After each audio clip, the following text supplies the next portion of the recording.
Louise advises Rufus to blend in the new environment. When the teenager worries about some people finding him, the old lady assures him that nobody remembers who he is. Following this, Louise walks further to the middle of the road, only to get hit by a truck. Soon, Sheriff Hugh arrives and questions Rufus about his relationship with the old lady, but the teenager can't answer. Recognizing Rufus's state of mind, the sheriff takes him home despite his wife Jennifer's initial disapproval. Later in the bathroom, the teenager strangely soaks himself in the bathtub but doesn't drown. Hugh then catches him, advising him to remove his clothes and clean himself.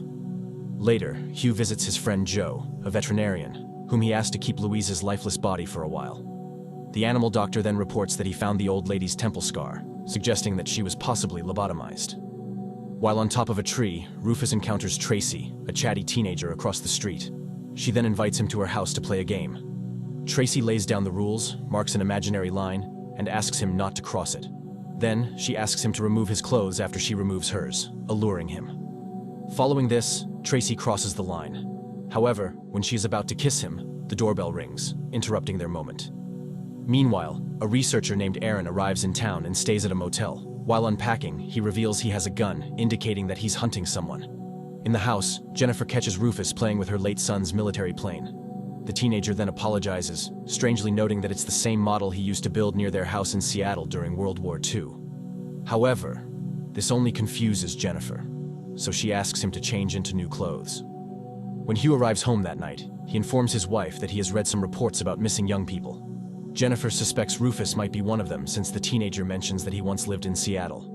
She also mentions that Rufus won't disclose his last name, but notes that the teenager has a heart condition called situs inversus and has a temperature of 68 degrees, convinced he's different. While hanging out, Tracy asks Rufus what he would wish for if a genie pops up.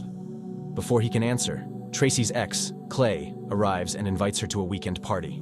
When she refuses and walks away, her former boyfriend throws a rock at her, prompting Rufus to retaliate. However, the teenager ends up badly hurt and unable to move.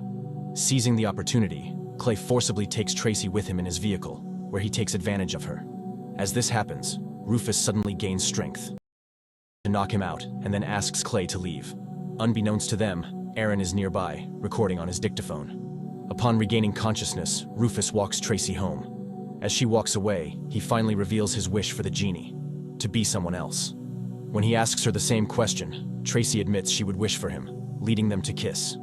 Returning to Hugh's house, Rufus explains to the cop that his clothes are bloodied because of a nosebleed. Despite Rufus's explanation, Hugh reminds Rufus to head to the library to learn more about vampires. She suddenly checks his fangs but finds nothing unusual. She realizes he's not a typical vampire because he has a reflection and doesn't burst into flames in daylight. When Rufus turns the next page, he sees a photo of a lifeless vampire with a wooden stake, finding it disturbing. Tracy explains that stakes are the only things that can end a vampire. However, Rufus denies being a vampire, insisting they're not real. However, Tracy believes he's one because of what she witnessed the day before. Later that day, Hugh plays catch with Rufus, who throws the ball too hard. Suddenly, Jennifer intervenes and takes her late son's baseball glove from the teenager. Following this, Rufus climbs onto the rooftop of the veterinary clinic to make snow angels. Then, he jumps off without harming himself. When he sees Joe leaving, Rufus sneaks into the clinic to talk to lifeless Louise, telling her he loves the town because he made a new friend. Suddenly, Tracy, who has followed him, speaks from the door, asking if he cried, but only responds by asking if he should have. That evening, Jennifer offers dinner to Rufus, who politely refuses. Concerned because he hasn't eaten since his arrival, she reminds him to eat to avoid getting sick. However, when the teenager sees Hugh putting ketchup on his tofu patty, he suddenly decides to try it and put some on his own plate. That evening, Rufus goes out and watches Clay from a distance. Later, he vomits in Tracy's bathtub, revealing that the ketchup made him sick. That evening, Hugh learns from Jennifer that Rufus has decided to sleep in the snow fort that Tracy helped him build in the front yard. When the sheriff worries that the teenager will get pneumonia, Jennifer assures him he won't be out there long. Suddenly, Hugh hears the doorbell. When he opens the door, he meets Clay, who is looking for Rufus. Hugh informs him that everyone is already sleeping, and Clay leaves. However, before he goes, the sheriff notices the band-aid on the teenager's face, prompting him to explain that it's just from horsing around. The next morning, Jennifer and Rufus head to the meat shop. Before they enter, Jennifer reminds him to be cautious around Clay and Tracy, as they are older than him. Upon entering, Rufus sees the butcher chopping meat and learns that Jennifer plans to prepare steak for dinner that night. As Jennifer waits for the meet, Rufus notices Clay by the door, leading them to talk privately. The older teenager then warns him that secrets can't be kept in this town. Scared of his secret being revealed, Rufus heals his facial wound by applying his blood to it.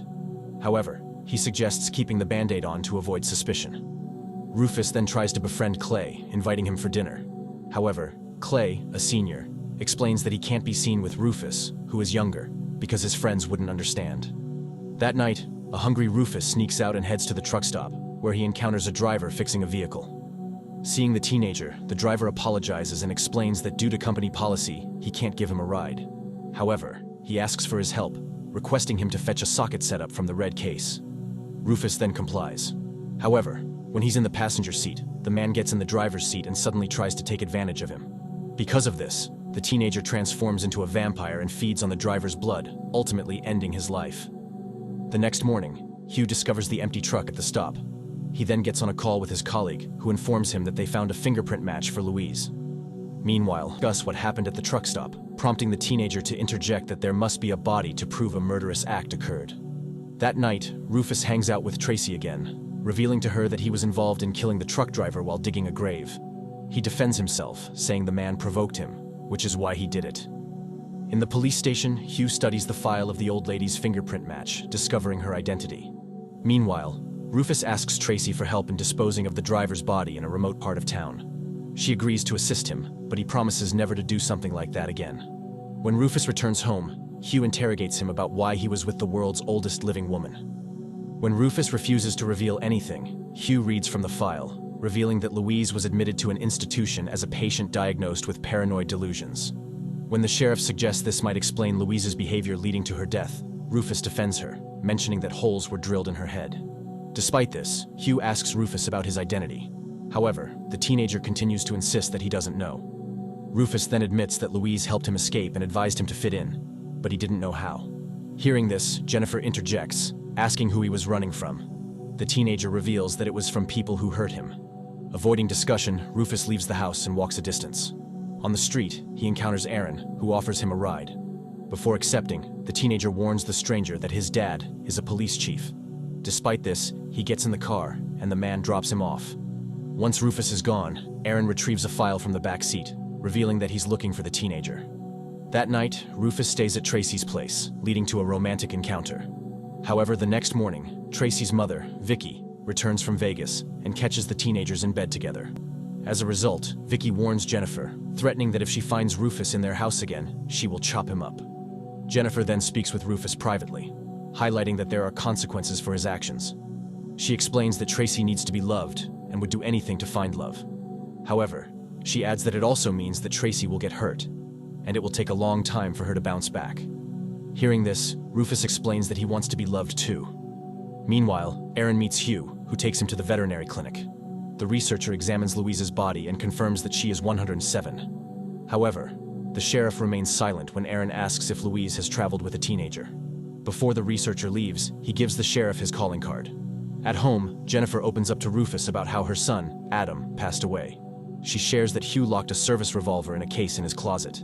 However, Adam found it and accidentally shot himself.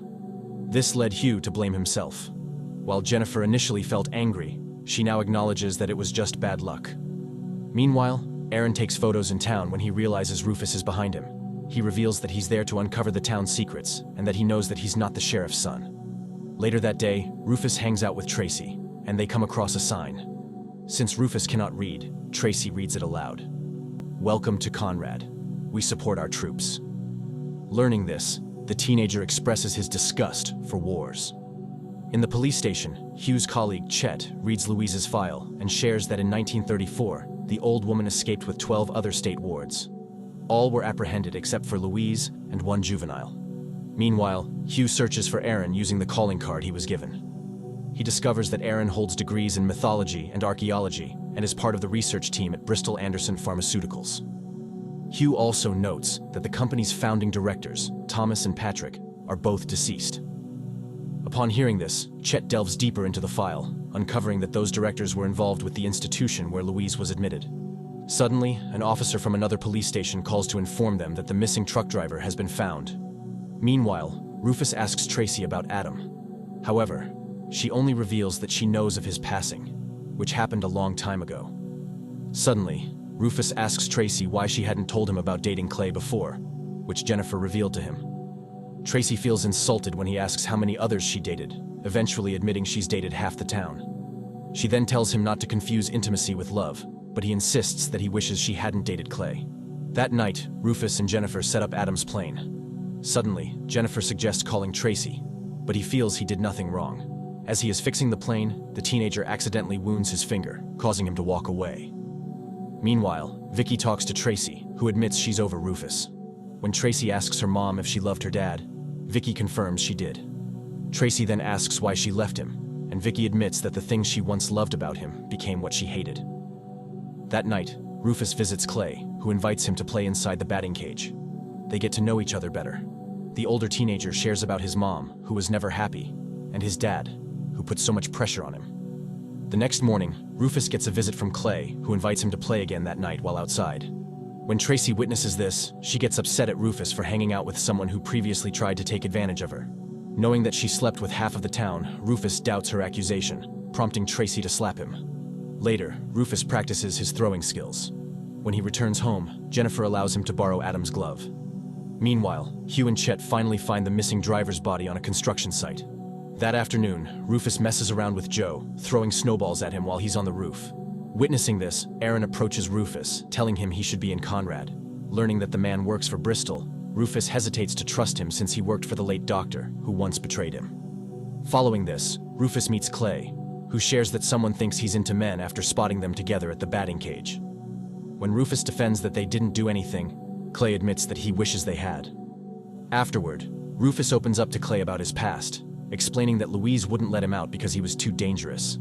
As he eats the raw patty, he adds that Jennifer wants him to go to school, but he's scared. When Rufus asks why being his friend is challenging, Clay explains that it's not just hard, it's impossible. After investigating Aaron's identity, Hugh confronts him, suspecting that he came to Conrad for Rufus.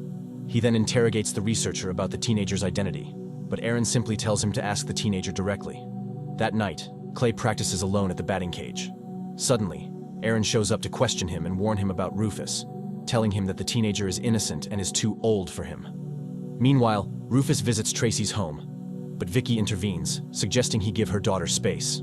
However, after he leaves, Vicky realizes what her daughter sees in Rufus and encourages her to go after him. Following this, Rufus goes to the batting cage but doesn't find Clay there. As he gets the balls, Clay suddenly shoots him. Just then, Tracy appears and repeatedly hits her ex with a bat, breaking his bones. Later, Hugh and Chet arrive at the scene to investigate since Clay refuses to disclose what really happened. Soon after, Aaron appears and discloses Rufus's true identity to the sheriff. He presents the file, revealing that the teenager has records from 1972 and 1927, pointing out that he's over 100 years old. Aaron reveals that he has come to retrieve Rufus because he is considered property of Bristol Pharmaceuticals. He plans to utilize the teenager for further research due to his ability to self-heal, believing it could lead to advancements in health for everyone. Despite learning this, Hugh asks him to leave the town. Meanwhile, Rufus meets Tracy, who admits she couldn't sleep the previous night because of what she did to Clay.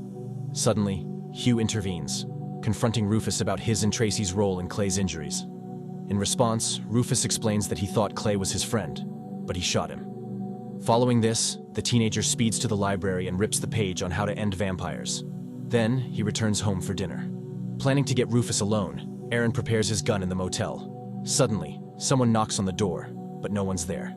He then turns around and sees the teary teenager inside the room, begging him to leave town. Aaron mentions Louise is gone, and he can't manage on his own. However, the vampire clarifies he refuses to return to the institution. However, the man explains that Louise wasn't protecting him, but was more of her protecting others from Rufus.